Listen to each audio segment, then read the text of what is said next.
Hello, everybody. Thank you for joining me tonight.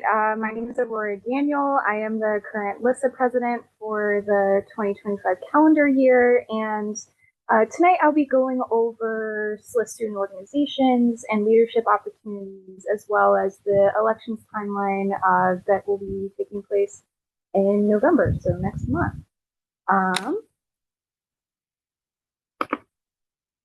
Here's just a brief overview of everything that we're going to be covering. So there'll be introductions from myself and Kathy Wisser.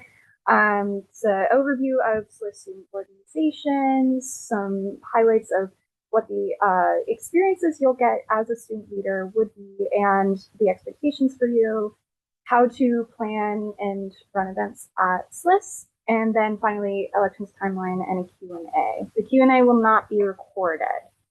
So if you have additional questions, there will be an email sent out with this recording, and then this will also be on the LISA Google site. So you are more than welcome and encouraged to reach out to the LISA Pez with any questions. So I'll let Kathy introduce herself. Thanks, Aurora. Hi, everybody. I'm Kathy Wisser. I'm an associate professor at SLIS, and I serve in a couple administrative capacities, but the one that's relevant in this context is the MS program director. So I am the go-to person for student-oriented issues and policies, and I oversee the Student Services Center, which oversees student organizations. So I'd love to collaborate a lot with the folks in the Student Services Center. I hope that you find them as friendly and useful as I do. And I'm looking forward to hearing this presentation. Oh, and I'm also here to answer any questions if you have questions of the administration rather than Aurora. Thank you, Kathy. Sorry, I don't know why my slides went crazy, but I already introduced myself. But in addition to my role as LISA president, I'm also the current Panopticon chair, so essentially the president of that organization. So if you have any questions about non-LISA things, I can also answer that as well. And these slides will be shared out with the recording. They'll be posted on the LISA Google site. So these contacts and the links and whatnot, those will all be accessible too. So just dive right in. Here are all of the current student organizations at SLIS. Not all of them are currently active. We at SLIS believe that organizations will be active when students are interested in them. And so it's really like student driven. There are faculty advisors available, but so these things wax and wane depending on the student cohort and their interests from year to year. Given that most people complete the program in under 3 years, generally every cohort of student leadership is an entirely new batch of students engaged. So that is also part of the reason why there are fluctuations. But that being said, based on what you can see here on the slide, there are everything from opportunities to engage with more professionally driven organizations such as the ALA student chapter or SCOSA, whereas there are others that are more focused on creating community centered around identity or interests. For example, we have Spectra, the Students of Color at SLIS, and then my role in Panopticon, that's an arts-focused organization. So while we do have opportunities for developing arts librarianship skills, it's also just like, come have a craft night, or let's, talk about this movie, so it's not always quite so professionally focused. Support for student leaders. So I already mentioned that we have faculty advisors. There's a designated faculty advisor for every organization. For example, LISA is supported by Kathy, so that's part of the reason why she's here today. So these faculty advisors, they serve as a sounding board. They can give you advice if you're wanting to have like a guest speaker, or if you're wanting to do some sort of like lecture, panel talk, or whatnot. They can help you identify speakers. They can provide advice or feedback on events. They can also help you generate ideas for events. So they're a really, really great resource. Then the SLIS Student Service Center. So as a student at SLIS, everyone has access to the SSC for a variety of resources and support. as student organizations, all of our funding comes through the SSC. And so when we are wanting to buy snacks or materials for an event, we would submit our funds request through the SSC. Additionally, they can also help with advertising events. So there's the SSC weekly bulletin that comes out typically on Fridays. They will put them in there. They will add your event to the SLIS events calendar and other forms of advertising to get more SLIS students involved. As the LISA president, I send out a weekly newsletter at 2. It's typically on Mondays, adjustments for holidays. So that's called This Week at SLIS. I advertise events for you. If you post things on social media, you can send it to our accounts and I'd be happy to reshare it. And I also have monthly meetings that all of the student leadership is invited to come. We can share ideas, bounce off of each other, collaborate on programming. So LISA is always there to help other student organizations and leaders within them to plan and run events. The MS program director, I don't know if Kathy, you want to jump in and talk a little bit more about that? Sure. I mean, I think that I am sort of the next level up from the SLIS Student Services Center. I am the faculty advisor for LISA. I do attend the student leadership meetings, but mostly just to answer questions and provide some information about policies and procedures when those sorts of things come up. I particularly feel that student organizations are based on student engagement and student interest. We don't kind of make events for the organizations. We support you in what you all want to do, and so in that way, I'm always going to be a resource. Thanks. Yeah, thank you. And then the last thing on here is the SLIS Makerspace. So the Makerspace is located on the Boston campus, and they are primarily employed by SLIS students, managed by a SLIS student, fall under somewhat the library and somewhat under SLIS. But essentially, like they're always there as a resource for collaborating on events, helping supply materials. You have to use materials in the Makerspace, but that they're great, lovely folks. I've worked with them on a lot of different events. So for our Boston-based students, it's a great way to just plan events or make stuff for events.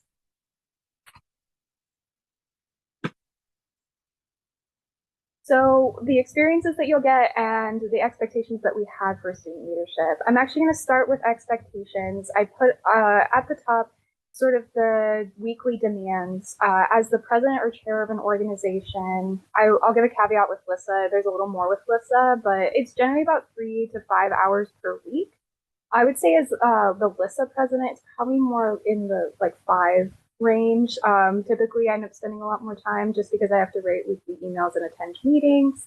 But other leadership roles, it's generally about 1 to 3 hours per week.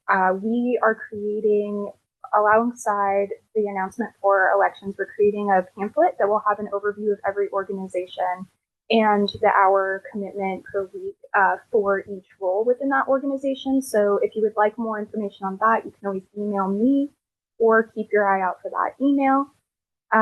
So who can run for student leadership? Anyone who's enrolled in SLIS.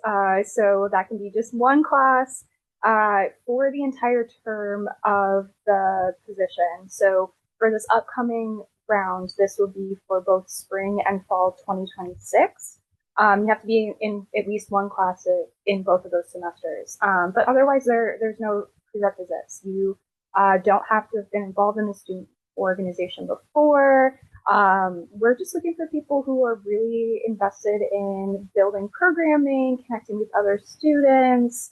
And there's a lot of benefits to this. So a lot of this involves like working with a team, communication, project management. These are all essential skills in librarianship.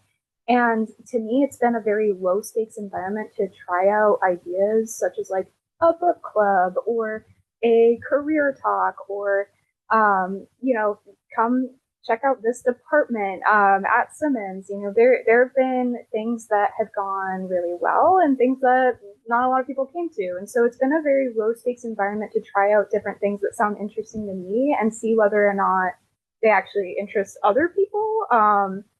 And there's been a lot of like learning experiences with this. Like it's sometimes really rewarding and sometimes really challenging. And no matter what, I've learned a lot, and I'm really grateful for the time I've had in both Panopticon and LISA. The next thing is getting connected with faculty. So there's your faculty advisor, but also depending on the kinds of events you're planning, you can get connected with other faculty members at Simmons and beyond, just based on like what, you know, if you're doing like a panel or if there's a particular topic you're interested in, like information literacy is just the one that comes to mind because we've been doing so much stuff here at Simmons. But it's a really great opportunity to start building your network, both with your peers, but also beyond. And then finally, this is something that you can put on your resume. It is a substantial workload. It is something that you're putting time and effort into. And at the same time, like this also demonstrates skills that are highly attractive to employers. Like planning and running events is something that librarians, archivists, museum professionals, they all need to be able to do, regardless of what their role is. Public speaking, being able to create slides, social media. There's a lot of social media in this. These are all things that are highly desired from employers. So it's really great. The last thing I have on here is the student leadership manual. So this will also be sent out with the elections information, but there is a resource guide for student leaders that has a bunch of information about how to plan events, what's expected of you, who you can contact, etc. Kathy, is there anything? Yeah, you have your hand raised. Go ahead. Yeah, I just wanted to add in one of the things that I think some oftentimes gets overlooked is the sort of culture of the professions that we're all hoping to be engaged in. Um, we're a joiner profession, right? And so being able to show and demonstrate that you've done some leadership work and that you volunteered your time and that you were interested and passionate about an aspect of the profession to potential employers is sort of telegraphing that you're not just looking for a job, you're actually interested and engaged in the profession itself. I would say that's true for student organizations. It's also true for joining regional organizations, for professional organizations, you know, like national ones as well.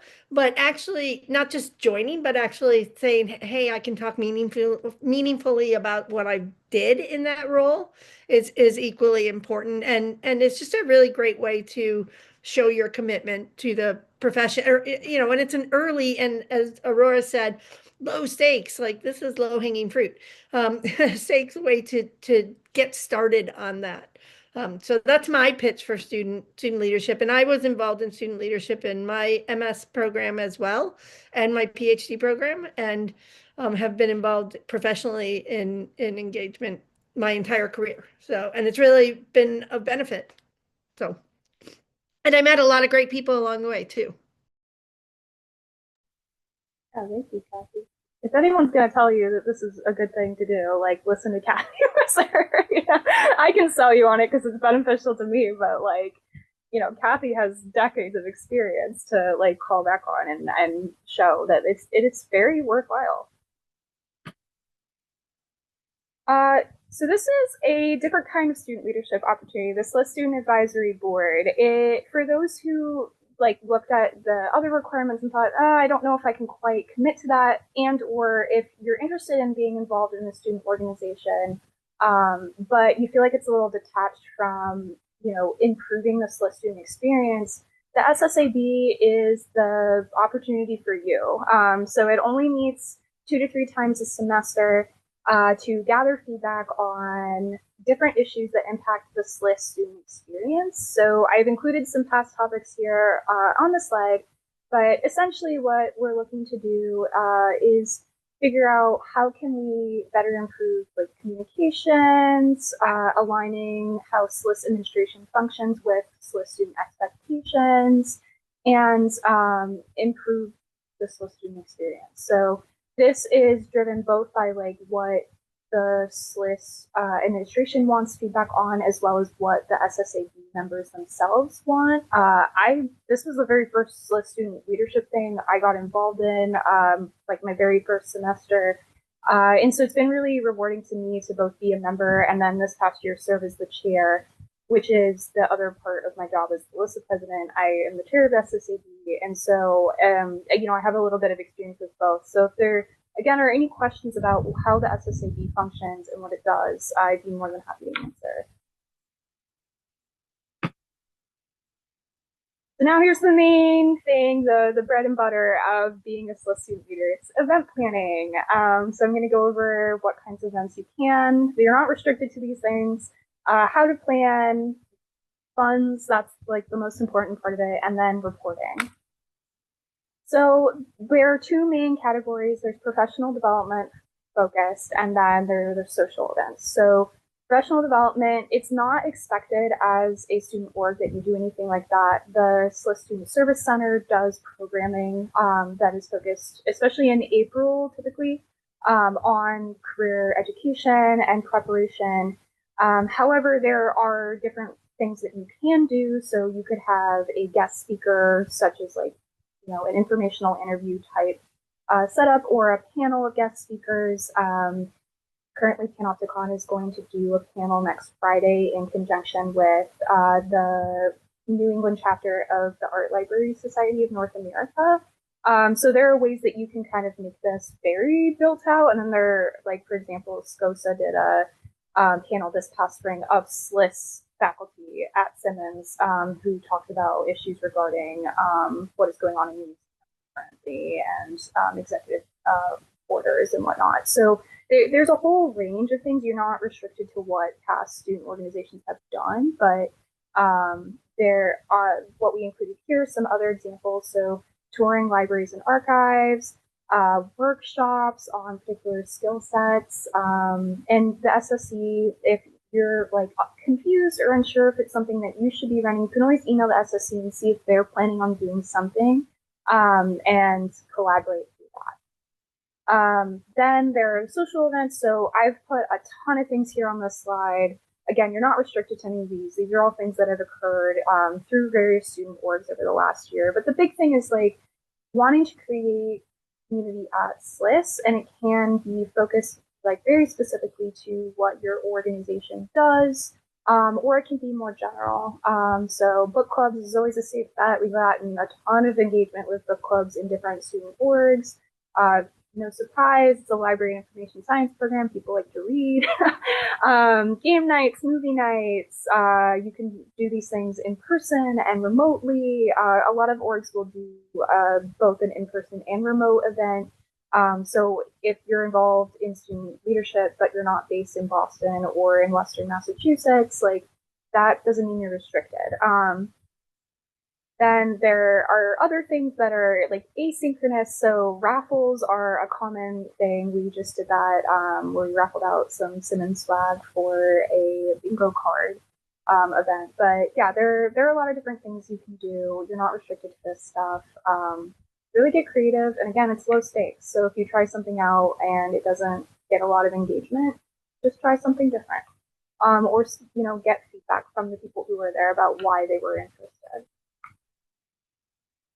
So planning events, some of this I've already talked a little bit about, but faculty advisors can be a really great resource for like sounding ideas or getting speakers, advertising the event. Both the Student Service Center and LISA are happy to help out with that, as well as like each organization already has a listserv and social media accounts. So those are great for putting out your own advertisements as well. And then reporting events. So this is something that's located on the LISA Google site that every year we create and maintain documentation about what kinds of events are held, how much money is used for the event, and how many people came, just so that we have an institutional record about what has been successful, what hasn't. And then that way we can kind of track over time how interest shifts or so funds, most important part.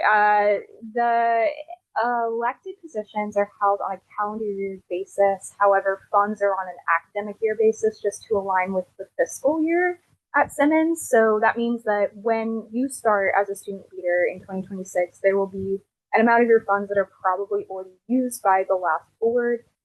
So if there are any questions about that, you can reach out to the Student Service Center. They will be able to answer that. But essentially, like this is meant to be used. It's not, you shouldn't be thinking like, oh, I need to make sure we're using as little money as possible.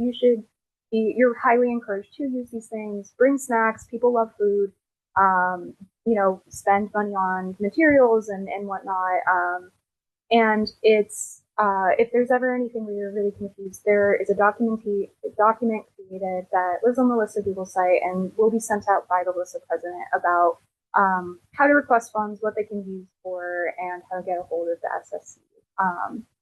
So there are some like no-goes when you have a guest speaker, no honoraria.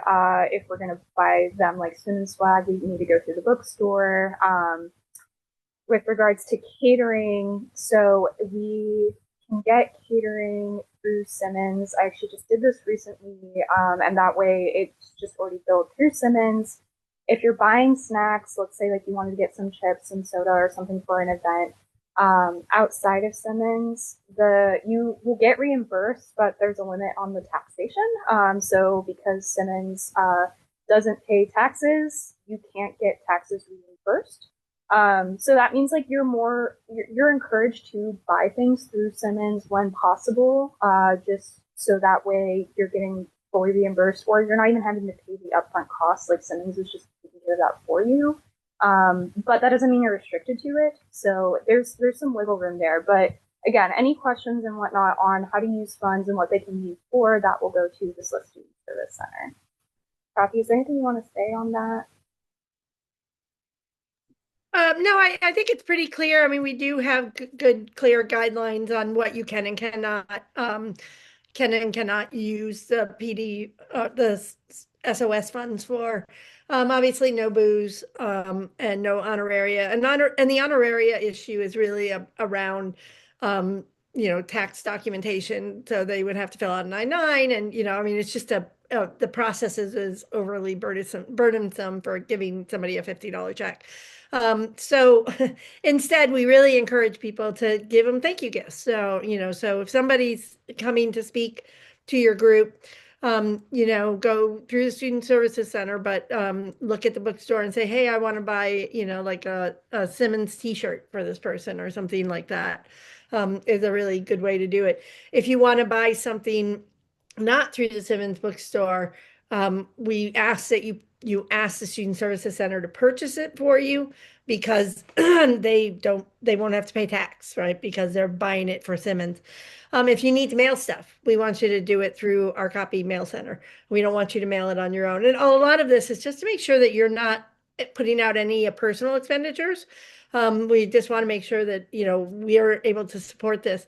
And I think one of the things that is really important is how tied to the reporting function that Aurora mentioned in the previous slide is to the student organization support funds. So our dean constructs our budget. And if she doesn't see a lot of activity going on, then maybe she'll say, well, they don't need $500 a year because they're not using it. So let's put it down to $300 a year. So we want to, it's not like we want you to just spend money, but we we want you to hold events and record information about those events so that we can show it to the dean and say, look at how, I mean, she has a sense because she's in the community, but we can give her evidence that this is how active they were. And this is what a good use of this money was. These students really got a lot out of it. 20 people attended this event and it was amazing, that sort of thing. So the reporting is it's important, but it's really tied to the SOS funds itself as well. Sorry, that was more than I thought I had to say. Yeah. No, I appreciate it. You always have the inside scoop. So,